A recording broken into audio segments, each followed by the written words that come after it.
Continuamos con la lectura de los escritos de San Juan de la Cruz y la creación. Y en este quinto texto vamos a hablar del despertar de la creación y a comentar un poco esta ficha que se nos propone desde la Casa General en este año, en este jubileo sanjuanista.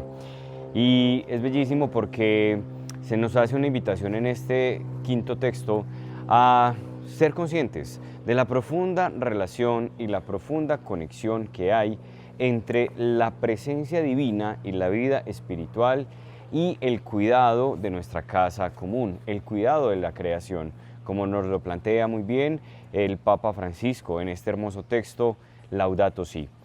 Es el tema central de este texto quinto que encontramos para comentar en este día, y qué bueno que nuestro estudio comunitario lo podamos hacer. Ser cada vez más conscientes de la profunda relación y conexión que hay entre la vida espiritual y el medio ambiente, el cuidado de la creación. Partimos de algo bellísimo que lo encontramos nosotros en la espiritualidad sanjuanista, y es que el camino espiritual que plantea San Juan de la Cruz se basa en caer en la cuenta, en tomar conciencia. ¿De qué? De la presencia de Dios.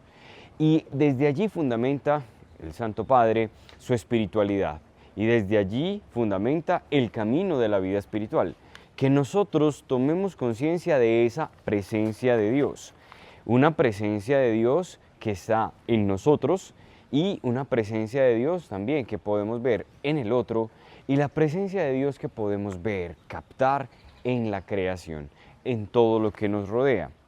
Entonces, cuando hablamos nosotros de la presencia de Dios que plantea San Juan de la Cruz, nos encontramos un texto bellísimo. Recordemos la canción 11 del Cántico Espiritual, cuando el santo nos habla de descubre tu presencia y máteme tu vista y hermosura. Mira que la dolencia de amor que no se cura, sino con la presencia y la figura.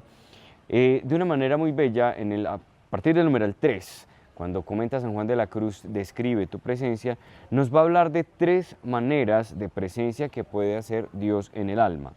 Una primera presencia que es esencial, es decir, que es independiente de si el alma es buena, es santa o es mala o es pecadora.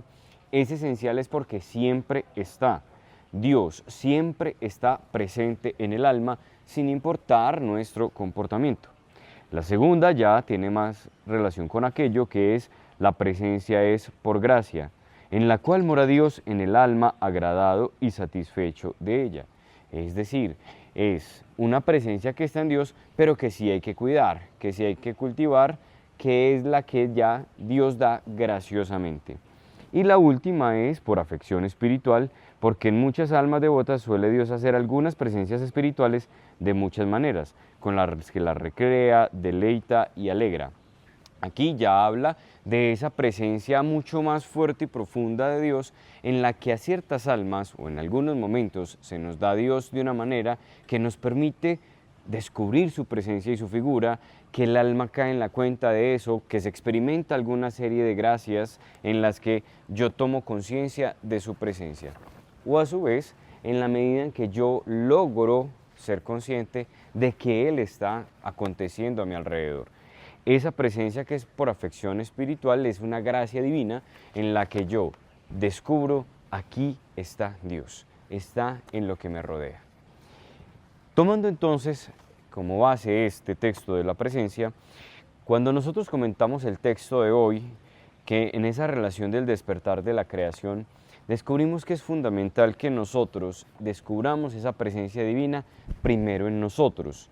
Cuando San Juan de la Cruz en la llama de amor viva, en la canción 4, en el numeral 14, comenta donde secretamente solo moras, nos va a decir que Dios en todas las almas mora secreto y encubierto en la sustancia de ellas. Porque si esto no fuese, no podrían ellas durar. O sea, si Dios no estuviera en nuestra alma, no seríamos, ¿sí? Somos por Él. Y Él mora agradado en algunas almas. ¿En quiénes? En aquellas que son conscientes de su presencia y no se dejan llevar del gran enemigo de la presencia, que es ¿cuál? Las distracciones. Cuando nosotros se nos plantea la toma de conciencia de esa presencia de Dios en nosotros, el gran enemigo que vamos a encontrar son las distracciones, todas aquellas afecciones que tenemos que no nos permiten ser conscientes de que Dios está.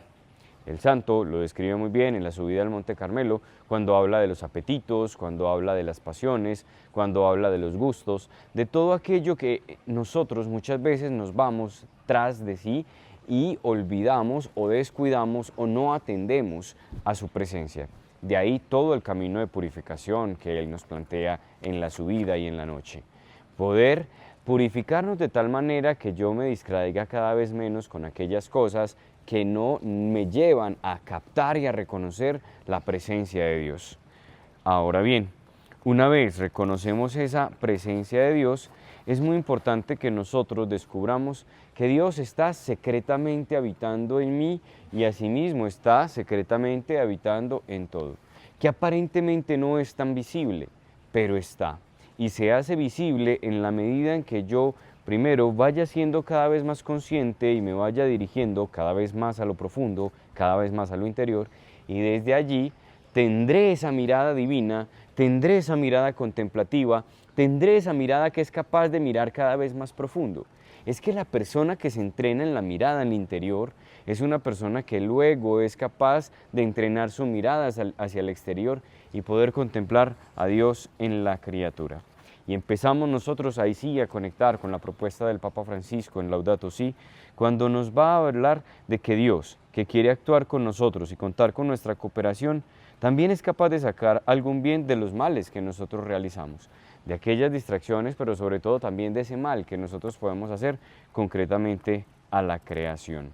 En Laudato Si 80 nos recuerda que Él está presente en lo más íntimo de cada cosa sin condicionar la autonomía de su criatura, y que esa presencia divina que asegura la permanencia y el desarrollo de cada ser es la continuación de la acción creadora de Dios.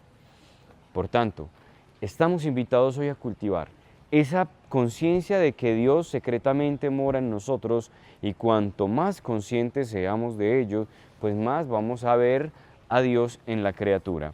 Y eso va a implicar una serie de actitudes y a su vez nos va a llevar a actitudes como la gratitud y la gratuidad, es decir, el reconocimiento del mundo como un don recibido del amor del Padre. Segundo, implica la amorosa conciencia de no estar desconectados de las demás criaturas, de formar con los demás seres del universo una preciosa comunión universal. Y por último, una paz profunda, esa paz interior que las personas tienen cuando cuidan la ecología y cuidan el bien común. Todo eso, por tanto, nos habla de una actitud del corazón que vive todo con serena atención. Invitados todos entonces a vivir este tiempo, este año, con una serena atención a lo interior, conscientes de la presencia de Dios en nosotros, que secretamente Él mora en nosotros, y desde allí que eso nos lleve a contemplar a Dios en la criatura y eso nos lleve a valorar, cuidar, agradecer y estar en paz con el ambiente. Dios los bendiga.